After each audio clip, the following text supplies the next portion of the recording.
Welcome to Cutting Edge Catholics, a podcast of renewal, reconstruction, and resistance by voices within the independent Catholic movement. For more information on inclusive Catholicism, please visit extraordinarycatholics.faith. And now, meet your hosts, Reverend Dr. Trish Sullivan Bonney and Reverend Dr. Jayme Matthias. Welcome to Cutting Edge Catholics, a podcast of renewal, reconstruction, and resistance. I'm Father Jayme Matthias. And I am Reverend Dr. Trish Sullivan Bonney. In this episode, we're going to talk more about who we are as cutting edge Catholics. Reverend Trish, take it away. Well, I was thinking about that when we decided we were cutting edge. Like, what does that mean? And what would be the questions people might have? I was thinking, we're the edgy Catholics. Or people are going to say, well, they're falling over the edge. Like, how can they say they're Catholic? And I found it fun if we just talk to people a little bit about this movement we're part of. It was on my radar, for quite a few years before I actually even let myself think about the question of getting ordained. And now that I've been part of it for 8 years and I've seen all the different flavors and faces in our movement, which is made up of smallish groups, like we could call them like maybe micro denominations. I think you and I like the word jurisdictions the best, right? That we would share with you, what is this? What is this we're part of? And why is it worth paying attention to? So I thought we could tell our stories a little bit. Jayme, you started out ordained in the Roman Catholic system, and I started out as a very visible lay leader nationally in the Roman Catholic system. So let's tell people a little bit about, where we came from, and then what shaped our decision to take this leap into this new world that we call cutting edge or extraordinary or independent or reconstructionist, or all the words we're trying to come up with that describe who we are. Tremendous. Well, Trish, I believe that we are part of the best kept secret in the Catholic world. That is to say, in nearly 10 years as a Roman Catholic seminarian, one in formation for the Roman Catholic Church, and in over 10 years of priestly ministry within the Roman Catholic Church, I never once heard of independent Catholicism. What a sin that I was never exposed to this rich tradition that we have. My background is that I grew up thinking that I wanted to be a lawyer or a judge. I grew up in the era of Judge Wapner. My life was turned upside down, though, when I met a conventual Franciscan friar who suggested that I could be a priest and a lawyer at the same time. That we have priests who work in so many different fields. And so I joined the friars at age 18, was ordained a priest at age 27, served the Roman Catholic Church for over 10 years, loved every bit of it. I will forever be indebted to the Roman Church for its formation. But I'm also grateful that after some 10 years of serving the church, that I discovered that I was singing the Donald Duck song in an organization that insists that its clergy sing the Mickey Mouse song.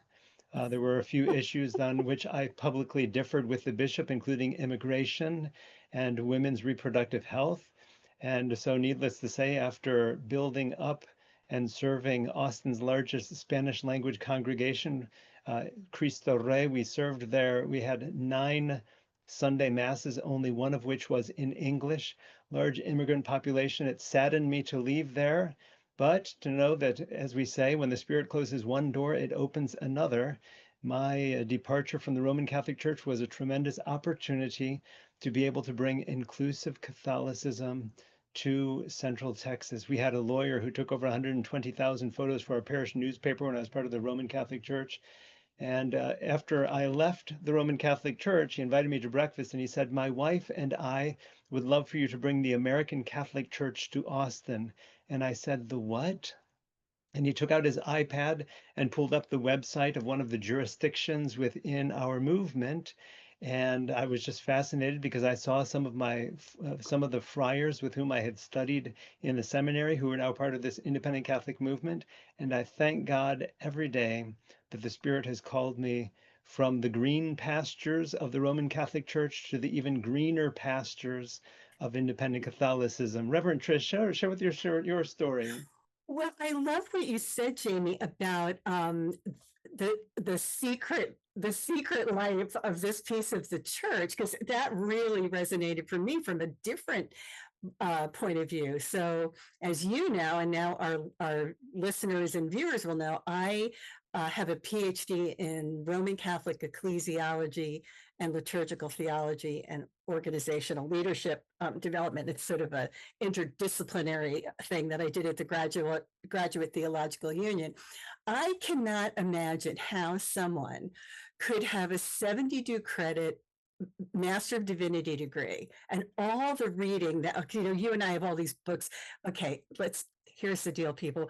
We are still book junkies. All right. We just love our books. So all these books that I read, right, and to then go on to do a PhD and read, even more books, 100 and probably it's the equivalent of like 125 credits of graduate level theology. Never once read the phrase old Catholic, never once.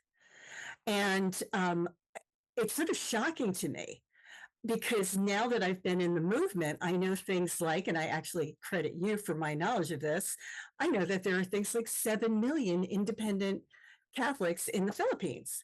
So it's not like some little, small thing that's going on. In some places around the world, it's a substantial thing. And it has a long history, which goes back to the early 18th century and gained traction later. And we can talk definitely and let our listeners know some of that trajectory. But this idea that I could do this degree in ecclesiology and never ever encounter that phrase is mind-boggling to me. The other thing that you said that really touches me, because I feel the same way, is that I'm really, really grateful to my family of origin, the Roman Catholic Church. I'm very clear that I wouldn't be who I am today if I had not come up in that beautiful, profound, rich liturgical and social justice tradition. I would not be who I am today if I wasn't really well formed in those years as a visible lay leader. I led 2 national ministry efforts here in the United States, and I worked in Catholic publishing. So much of who I am is a result of having been in that beautiful community. But there comes a point where I think for those of us who've decided to step across that line, that we realize there's sort of an integrity issue afoot, that it's very hard to be authentically who we are and authentically love and represent the tradition and have to make the kind of psychic, intellectual, and moral compromises that staying inside our family required of us. It's kind of reminds me, I'm not a therapist, okay? But I've had a lot of seasons of healing in my life over the years. And you can have a family of origin where there are really big problems. It doesn't mean you have to not love them anymore. Doesn't mean you won't go home at Thanksgiving and eat turkey with them and listen to bad jokes or whatever. But there comes a time where for your own well-being, you have to step outside and do something new. Reverend Trish, any other parts of that story that you'd like to share with us about this fascinating move for you, either of your role within the Roman Catholic Church and or how the Spirit drew you from the Roman Catholic Church into this beautiful and diverse independent Catholic movement? Well, when I think about all of our wonderful colleagues that we have now in all these different jurisdictions around the country, and I'm also a priest of the Ecumenical Catholic Communion, which is one of the larger jurisdictions. And, I see 2 types of people. Often it's my ordained brothers who actually are like you, who were in the Roman Catholic system, and for lots of different flavors of reasons couldn't do it anymore. For some of those people, it was the deep heart's longing to be married and or partnered, and to have their, have that part of their life fulfilled, the intimacy and love that comes with having a significant other. A lot of the other people I know are like me, they're women, because we didn't have access to ordination in that system. And people navigate that in lots of different ways. Some women, you know, honor that call, and they fight within the system to make that call visible. I think of all of the people leading in things like the Women's Ordination Conference, which is here in the United States and has international components. I think about the women priest movement, which many people who are watching this might be familiar with. That is an internal descent movement. All of those women consider themselves part of the Roman Catholic Church and trace their lineage of ordinations and apostolic succession to Roman Catholic bishops in good standing. But for me, I wouldn't let myself think about it. I would not let myself think about the question of ordination, because I thought this is just going to make your head spin and you are not going to be able to do anything about it. So I just completely bracketed that question. And yet, as the years went by and I began to see the vision of church that I was so gripped by and so grounded in, this idea of a vibrant, co-led, outwardly looking, justice focused, vibrant Vatican II church, as I saw that, at least in my estimation, being dialed back in some places in this country very significantly, I really felt like people like me have to be willing to take the leap and step out and do the new thing, not be dependent upon an institution that is not something that can move quickly or easily. And that reminds me, Jayme, of that great analogy that you have about jet skis and ocean liners. So I'm wondering if maybe you could share that with our folks, and I think it's just a great metaphor for what our movement is in relationship to our big family. Happily, I've given a presentation on various occasions on the various vessels in the Catholic See, because when most people hear the word Catholic, they think of the Roman Catholic Church, which is not a surprise because the Roman Catholic Church, is the largest vessel, if you will, on the Catholic See. But there are other Catholic churches, including, for instance, the Orthodox Church, which excommunicated the Roman Catholic Church in 1054, a fascinating history. We have Catholics of of the Anglican and Episcopal churches. So I like to think of us as just other vessels on the Catholic See. But what makes us so unique is that we often come from very small communities. So compared to the Roman Catholic Church, which I like to say is the super tanker in the Catholic See, and you can't turn a super tanker on a dime, which helps us to understand, when you're pulling with you an organization of 1 billion people, you can't just make a declaration from one moment to the other and think that everyone is just going to be able to switch so quickly.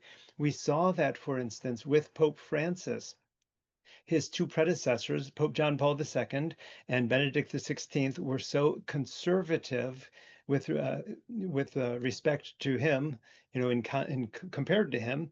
And so what we saw was, for instance, this shift from John Paul II, who in 1996 said, you may not discuss the ordination of women in this church, to someone like Pope Francis, who came along and just really opened the windows again in the spirit of John the 23rd and the Second Vatican Council, and talked about issues in new ways. So the Roman Catholic Church will never be able to turn on a dime.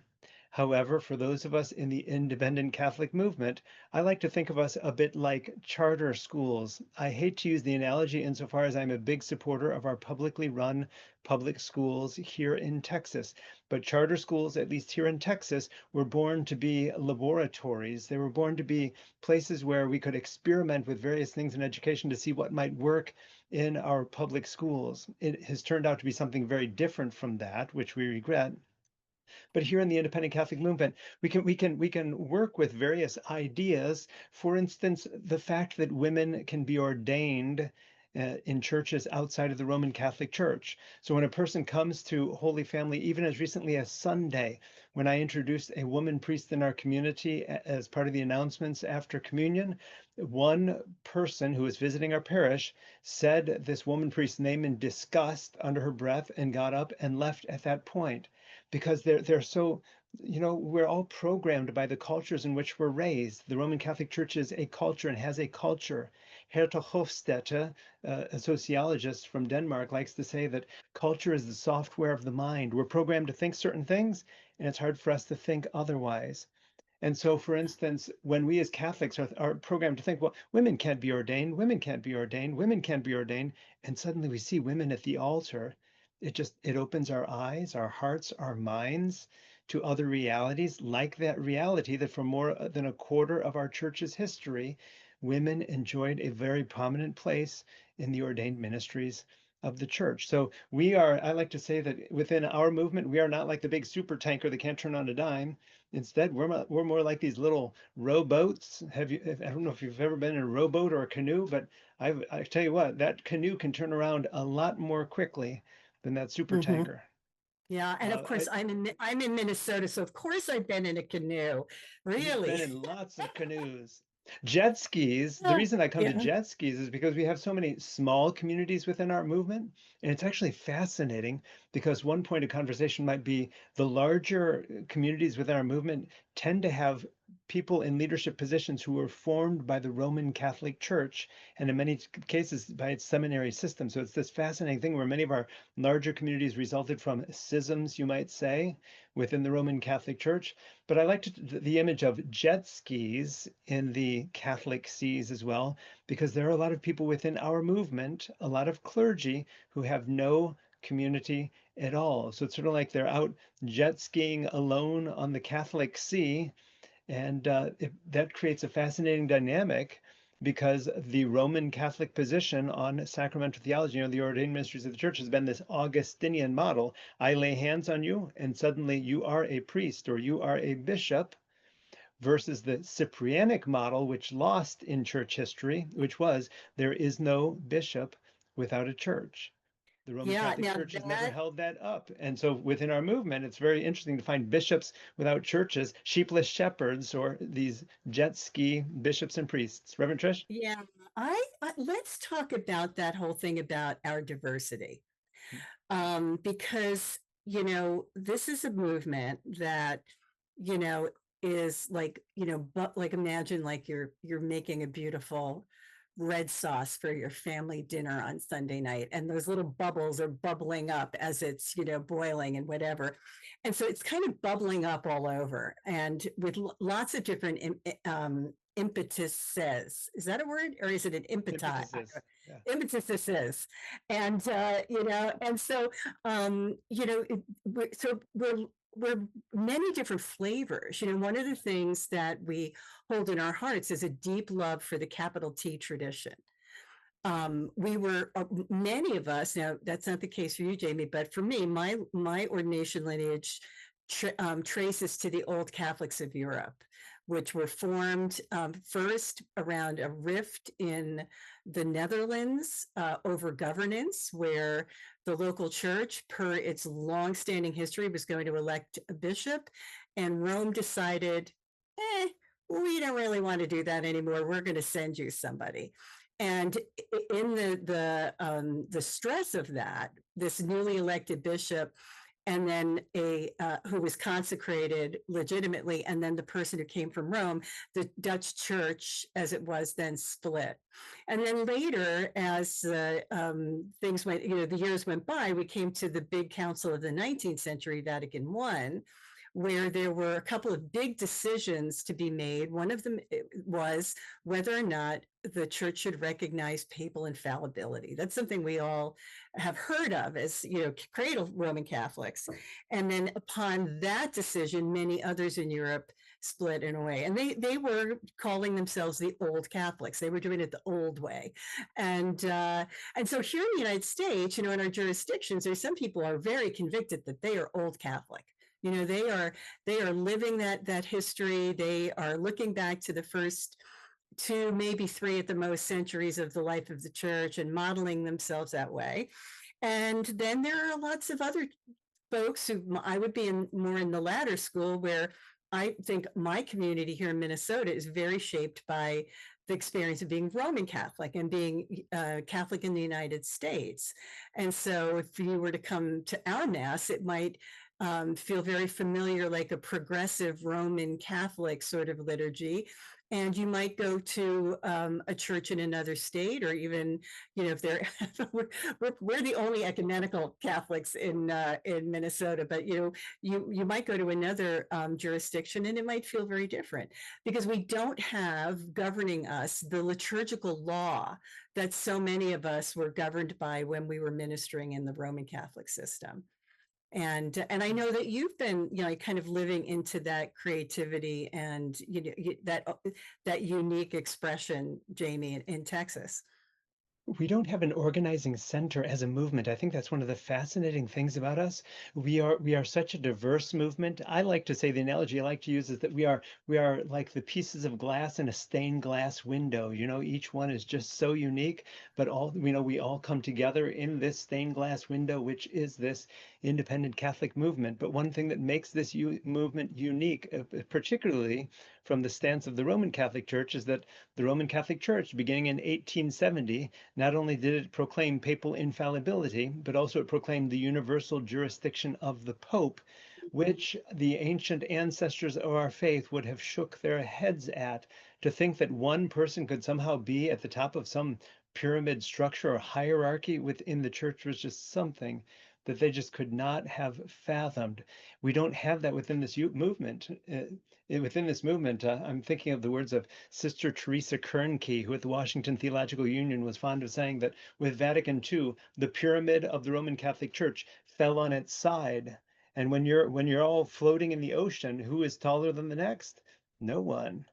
And Mm-hmm. so it creates this fascinating dynamic within our movement, especially because the word that we sometimes hear within this movement, the big fancy word that we hear is autocephalous, meaning that every bishop is self-governing, right? There is no pope that's over all the bishops within our movement, but instead, like the early church and its communities, which walked together in this spirit of synodality, of walking together, they would say in Greek.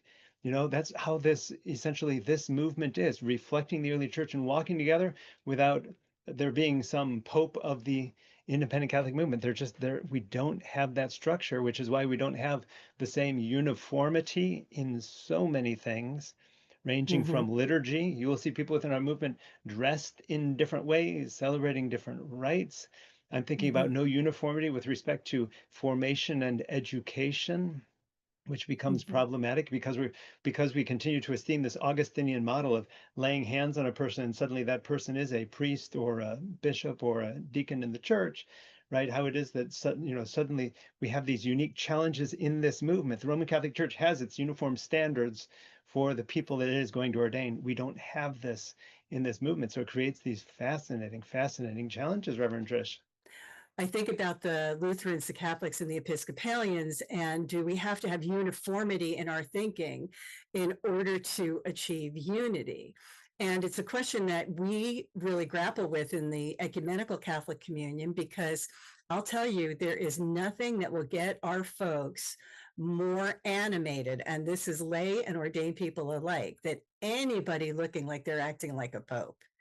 So we elect our presiding bishop for 5-year windows, but that person is there to serve the communion on places where we have a common commitment through our Constitution, not to tell Trish Vani, well, your community needs to do X, and oh, Reverend Rosa up in Newton, you can't pray that Celtic prayer, and not to do that sort of uniformity, but to find a path to unity that's on, shared values and shared commitments.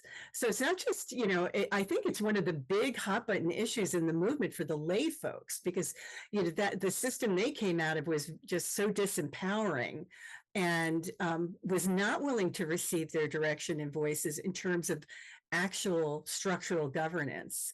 So it's just because it's certainly an issue very, very close to my heart. Reverend Trish, what's on my mind too is this lack of uniformity within our movement has led to various questions of what we call ourselves. And in a moment, I'd like to come back to you and ask you to explain to us what it means to be an ecumenical Catholic. But before you do that, I'd like to set up that question with a bit of background for our listeners. So, within this movement, which, as Reverend Trish was suggesting, dates back to the early 18th century, 1723 was when this cathedral chapter in Utrecht elected its own archbishop.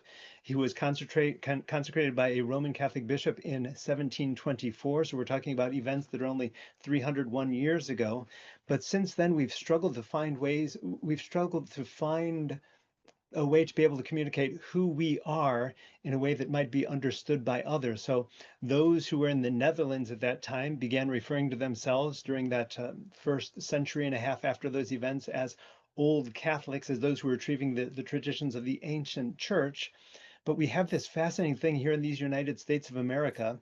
When the first independent Catholic came to these soils, Joseph Rene Villatte is often the name who is associated with that up in Wisconsin. He called his church the American Catholic Church to distinguish it from the Roman Catholic Church, which is fascinating because here in Austin, the first expression of independent Catholicism that I came across was the American Catholic Church in the United States. So it was, it was sort of like that was our way as a parish of distinguishing us from the Roman Catholic Church. Even in our branding today, you'll notice that our website is Holy Family ACC. What does the ACC stand for? American Catholic Church. That's what we incorporated as many years ago to show that we are not Roman Catholic, but we are American Catholic. We've since ditched the adjective American for a few reasons. Uh, because of the oxymoron of something being American and Catholic. Catholic means universal. So how can you be both universal and particular? We ditched it for that reason. But also, I said to myself, until the parishes of the Roman Catholic Diocese of Austin begin using the word Roman in their title, why should we use a descriptor in our title as well? So we are simply Holy Family Catholic Church. And I regret and I apologize if that means that persons like that good woman who came to us on Sunday and scoffed at a woman priest celebrating and presiding at the liturgy.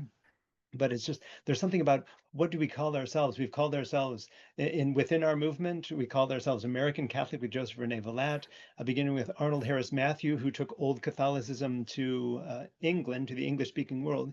He began calling his movement the Old Roman Catholic Church. Fascinating thing, using the word Roman in their descriptor.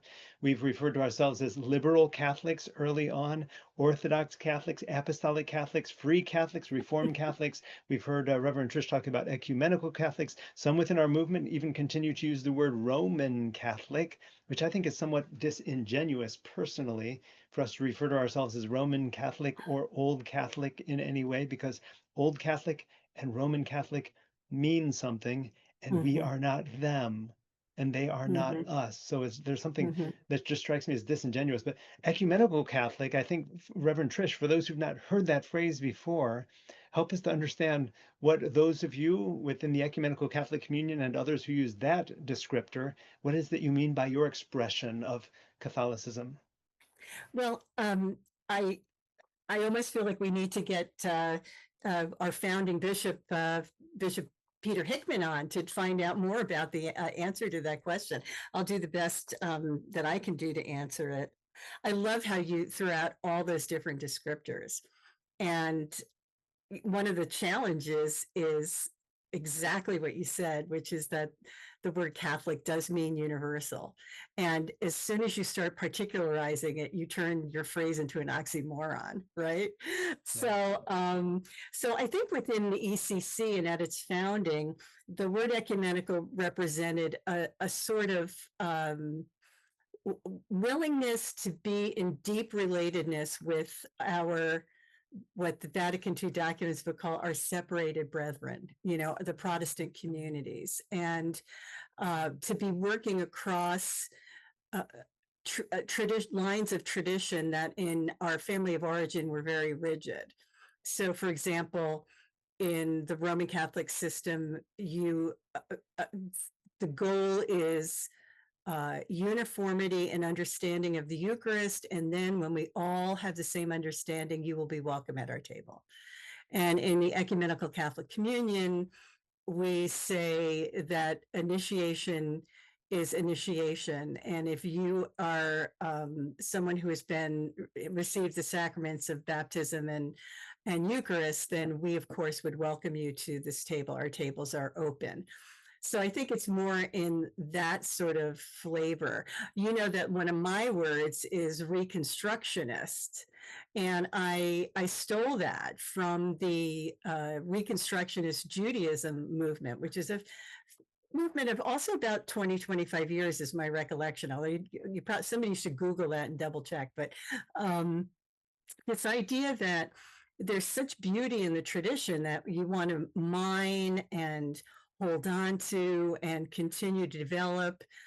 And there are sort of barnacles, there are incrustations on that tradition that are not necessarily all that holy and that are really made by human decisions over the course of centuries.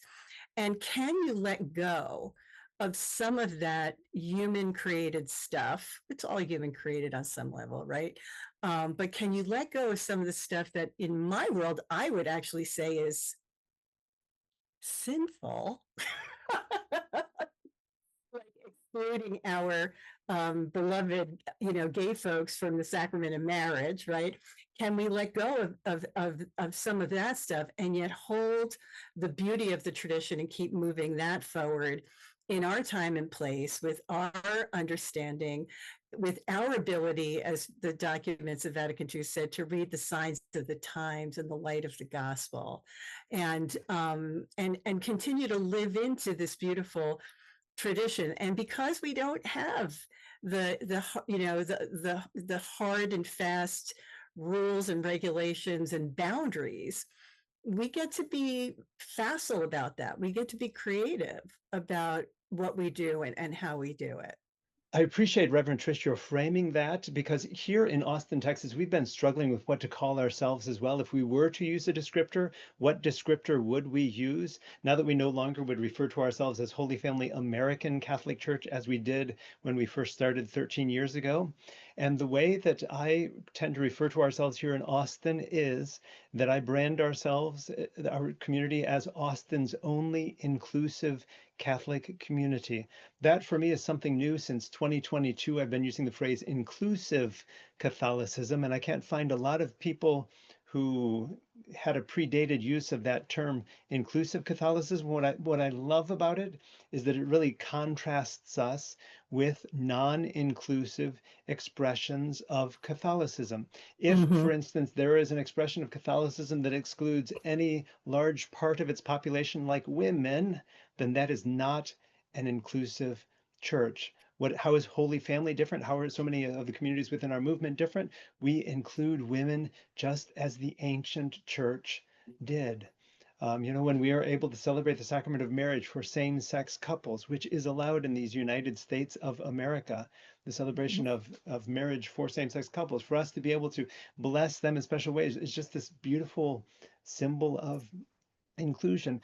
Those who are divorced and remarried. I remember when we founded Holy Family 13 years ago, some of the strongest people who came to us were those who were married in the Roman Catholic Church, then divorced, and did not receive communion for 25 to 30 years before they found our inclusive expression of Catholicism that said, come, right? Jesus dined with sinners. Jesus did not push away sinners, neither will we. So there's just something really beautiful about that. I'll share one last story before I hand it back to you, Reverend Trish, and that is that we celebrated the sacrament of confirmation here at Holy Family. And we have especially many people from the Mexican culture who want to come to confession before a celebration like that. And so I had a Spanish-speaking woman come to me and say, Father, I know that you won't share with me the words of forgiveness on behalf of the church, the words of absolution, but I'd just like to confess to you and get off my chest certain things.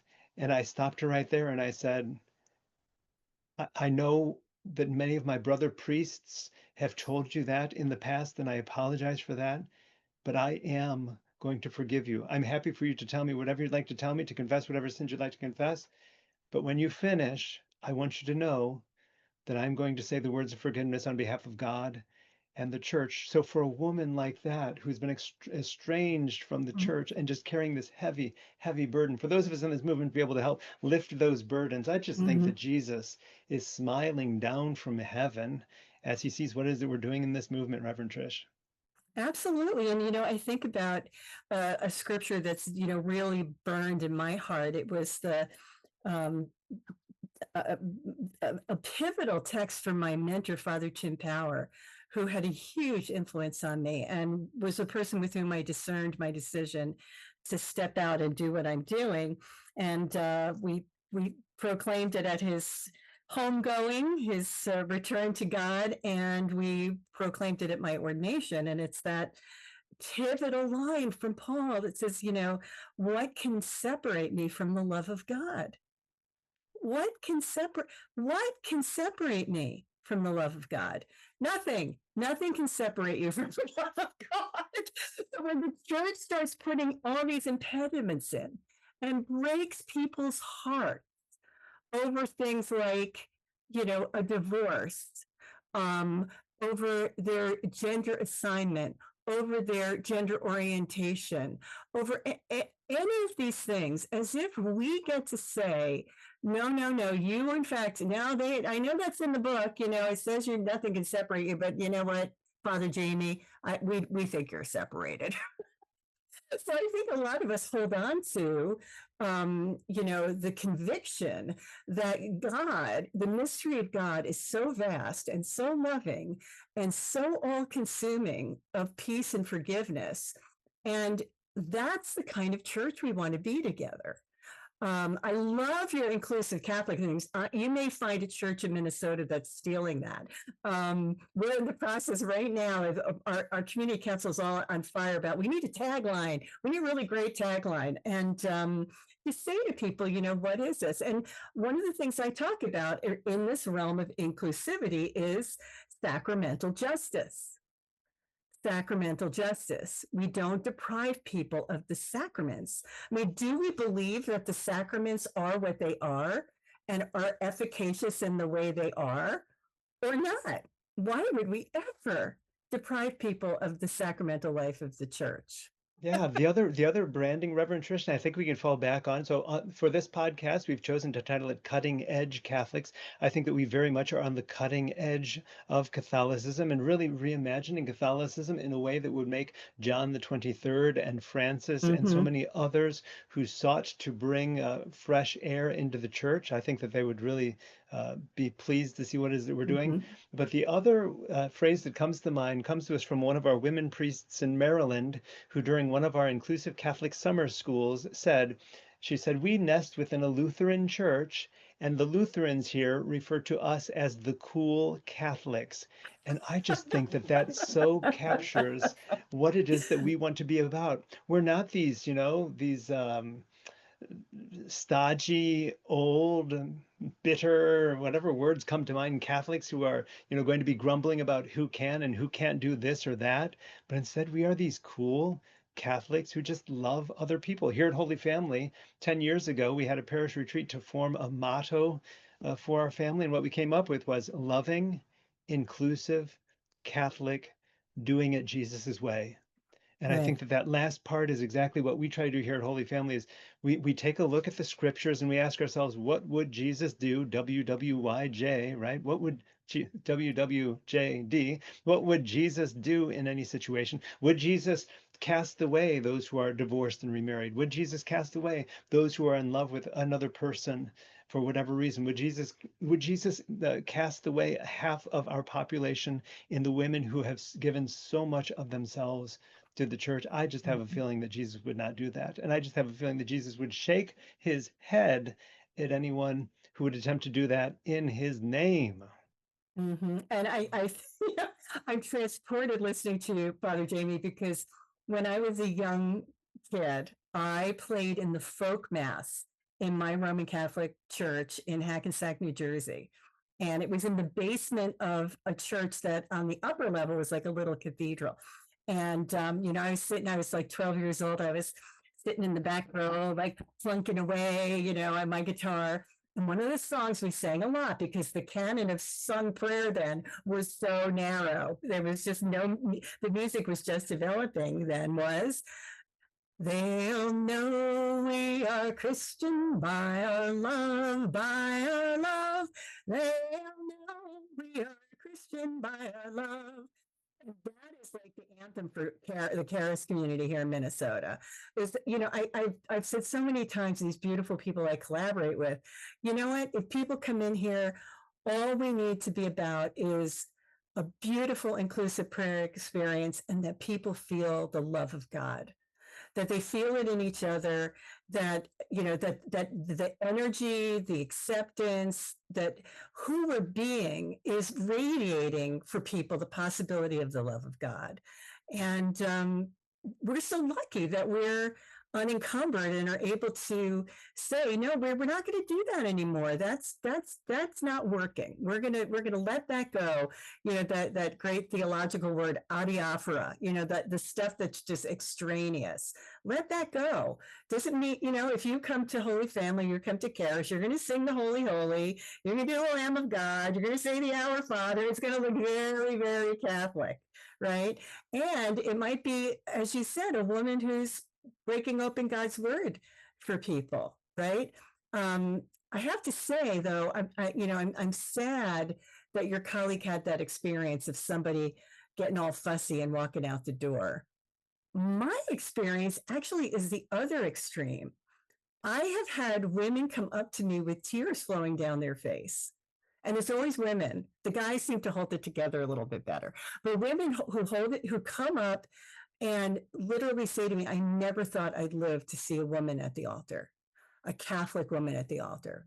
And particularly for women, my mom died a couple of years ago, but for women of her generation, particularly, what it has meant for them to live out their life in a community that honors women. These are the women who were there fighting for, in the 70s for, women's rights in the secular arena, right? This is on the heels of major cultural change that we're embracing this change within our own walls. And that said, we're in an ELCA church here. I'm coming to you from my office in an ELCA church. I have a fabulous colleague, Pastor Ashley. And I joke around that we're either the Lutheran Catholics or the Catholic Lutherans, because we have a lot in common with the Evangelical Lutheran Church in America. We have many, many qualities in common with them, just as we have many qualities, not all, in common with our Roman Catholic brothers and sisters. And if we were in an Episcopalian church, we'd have many qualities in common with them. But we need to stay aware of the fact that women have been ordained in the churches now for decades. And I have yet to see the ceiling open up and have God send some crazy lightning bolt down to strike us all dead as we're doing what we do, right? So clearly God's okay with us. Thank goodness for that. I just want to say, what a high compliment to be referred to as a Lutheran Catholic. So here at Holy Family, we nest with Salem Lutheran Church, part of the Evangelical Lutheran Church of America as well, the ELCA. And because the sign in our front lawn is half dedicated to Salem Lutheran and half dedicated to Holy Family Catholic Church, we had a woman some few weeks ago who walked in and said, "Are y'all Lutheran Catholics? I've never heard of that." And at first I was taken aback because in 13 years, no one had referred to us as that. But then I thought, what a tremendous compliment, especially Mhm. for us here at Holy Family. We celebrate, our Lutheran siblings celebrate Reformation Sunday, Mhm. and they deck the church in red on the last Sunday of October to remember Father Martin Luther, a Roman Catholic priest who was simply trying to be faithful to his church, to the tradition, and to his own Mhm. conscience. And so Mhm. for him to be able to stand up and say, there are some things that I just don't understand. Let me enumerate them for you. Maybe I could Mhm. come up with as many as say 95 things that I have questions on, even being a priest and even having received the education and formation that I have received. And so for a person like him to be part of our history and for us to be able to look to him, I don't know, Reverend Trish, if you've seen the movie Luther, but there's one Oh, I scene in love that. that movie. So everyone who's Yeah. dialed in needs to go. It's one of the Fiennes, right? It's not Ray Fiennes. Joseph Fiennes plays Luther in that movie. Phenomenal. Go rent it. Pull it up on Prime Video. What I love about it is just this fascinating history because since the creation of purgatory at the Second Council of Lyon in 1274, we've been thinking about this place called purgatory. And then when the Roman Catholic Church had this idea of building the largest church in the world, St. Peter Basilica in Vatican City, right? They had to figure out how they were going to finance that. And so the thought of them financing it through indulgences, the sale of time out of purgatory, was something that Martin Luther, for instance, just had a real problem with, which is why I love that scene in the movie where he goes to Rome with all the illusions that all of us who go to the Rome for the first time have, and he buys an indulgence, and then he looks at that indulgence and he thinks to himself, what have I just done? What did I just Mm-hmm. spend money on? Is this how Mm-hmm. God works? Because Mm-hmm. we as human beings come up with certain ideas about God that just don't fit with the way that God sees these things. So Yeah, fascinating. I do think we should acknowledge that both of us also recognize that at the end of his life, Martin Luther really went off the rails with his anti-Semitism. So for those of you who are stewing as you watch this, we are aware of that.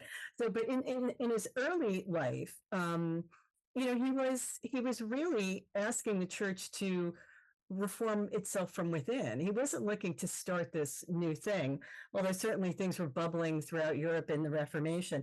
I had a beloved Augustinian uh, theology professor in grad school. He has also gone home to God. His name is Michael Scanlon. And he would say, whenever he spoke of Luther, he would say, Martin Luther, OSA, Order St. Augustine, my spiritual brother, and the first great Vatican II Catholic. Wow. And he's right, because what did Luther ask for? He wanted the Eucharist in both forms. He wanted us to have the Bible. He wanted to get rid of some of the what we would now really characterize as criminality and preying on the poor through things like the selling of indulgences. So yeah, we're in that tradition. I like to say that we are a very well kept a well-kept secret corner of the Reformation, because what we're about for hundreds of years is part of the Reformation of the Christian churches. And within the ECC, I tease my colleagues, the ECC undoing the Reformation one church at a time. Because, here at like, just like your experience with your wonderful colleagues, we collaborate all the time with Prairie Lutheran. There are many churches in the ECC that are in Lutheran churches. Some of them are in Episcopalian churches. But here we get to work together. We get to do book groups together. We do Ash Wednesday together. We do Good Friday together. We stand together in the places that we can stand together well. And what a profound and healing thing that is here in Minnesota, where there's a history here in Minnesota of real damage being done between Lutheran and Catholic families around questions like marriage, where people were dragged into the rectory. They were not allowed to have a sacramental marriage. They could be married by father in the rectory. They had to promise their kids would be Catholic, but there were tremendous rifts in family in this region over this separation between these two worlds that are different only in some highfalutin theology. If anybody walked into an ELCA church and prayed the prayers, and they were used to praying in the Roman Catholic setting, well, at least until the New Roman Missal of 2011, they would find that the prayer was remarkably the same. So yeah, so we get to do our own little corner of the field, tilling it and nurturing it and helping it bloom. Well said, Reverend Trish. I'm thinking we've come to the time at which we might think about what final words we have to share. I'll share some from the heart as well, and then I'll give you the last word, Reverend Trish. I think as I reflect on our conversation today, what I'm really pleased about is the fact that this best kept secret in the Catholic world, this rich and beautiful stained glass window of independent Catholicism, is finally something that we can open people's eyes and hearts to, that they can know that there are cutting edge Catholics out here, that there are cool Catholics in many places, that there are inclusive Catholics, Reconstructionist Catholics trying to take what's best of the Catholic tradition and to reconstruct it. I just want to conclude by saying that I am really thankful. I will always be thankful for the years that I spent within the Roman Mhm. Catholic Church, but I am so grateful that the Holy Spirit has led me to this expression of Vatican-free Catholicism, to the freedom that we enjoy, to seeing how it is the Spirit is working in new ways. As the prophet Isaiah says, I am doing something new, says the Lord, Mhm. right? The Lord says, I Mhm. am doing something new. And that's what we are seeing in this movement. And I think for me, what is so new and so crazy radical about this is that we're doing it Jesus's way, that we are Mhm. inclusive Catholicism at its best. And if Jesus were to come back to this earth and visit various churches, and we were to ask Jesus of Nazareth which one of these churches most resembles what it is that you had in mind for the church, I'd like to think that he would point at independent Catholicism, at our inclusive Catholic communities, and say, y'all are onto something in a way that other churches may not be. Reverend Trish, Mhm. Trish will give you the last word. Yeah, I have a darling mentor here in this region who was the leader of a national preaching ministry. And I trained with her and her husband and had the privilege of being a lay preacher while that was still allowed in the Roman Catholic Church. And we were talking about, this whole idea of not being satisfied, not feeling like there's really that I can really be at home where I was before, and how hard it is to make a change. I had to make a change, Father Jayme, because I couldn't pray well anymore. And I was really at a juncture where I felt like I either have to figure out how to do something new, or I just have to just give up going to church. And Catholics, if you look at the data on Catholics, a substantial number of Catholics will stop being part of a church versus go over to a Protestant church, interestingly enough. And my friend, who is my preaching mentor, uh, likes to tease me. She says, "Oh, Trish, you know how it is. Catholic is a blood type. In other words, you can't change your blood type. And if you're deeply formed in this tradition, it's really hard to leave it." So I want to say to anybody who's just found this time together, first, thanks so much for joining us and letting us, hold forth. Jayme and I are going to be holding forth on all kinds of things in the months ahead. But thanks for spending time and listening to us. Maybe you're sitting somewhere and you're just not feeling at home anymore, like I did. Before you throw the baby out with the bathwater, jump on Extraordinary Catholics Have Faith and take a look and see if there's one of these communities near you. If you have given up and you've left, we're in a really tough time in the culture. We're in a really, really tough time in the culture. And if we're not going to become bitter, angry people as we fight for justice, we really are going to need each other. And I'd like to affirm for you that there are beautiful, refreshing wells filled with cool and beautiful water on Sundays and Saturdays at our churches. And there's a place for you with us to come and to pray well and to be loved and to fill up. So that when you go back out into this world that's demanding so much of us right now, and I am quite sure that future episodes of Cutting Edge Catholics, or as I like to call it, Edgy Catholics, will be dealing with those issues. Come be with us. Come sojourn with us, even if it's just one time. We got some awesome stuff going on. We got some really loving, good people, and you know we've got a place where you'll just get reminded that nothing, nothing, nothing can ever separate you from the love of God. So I think that's my final word. Come check us out. Well said, Reverend Trish. Thank you, Reverend Trish. And thank you to all of you who are listening to Cutting Edge Catholics, a podcast of renewal, reconstruction, and resistance. I'm Father Jayme Matthias. And I am Reverend Trish Father. We'll see you all the next time. Thank you for joining us for Cutting Edge Catholics, a podcast of renewal, reconstruction, and resistance. For more information on inclusive Catholicism, please visit extraordinarycatholics.faith. Keep the faith.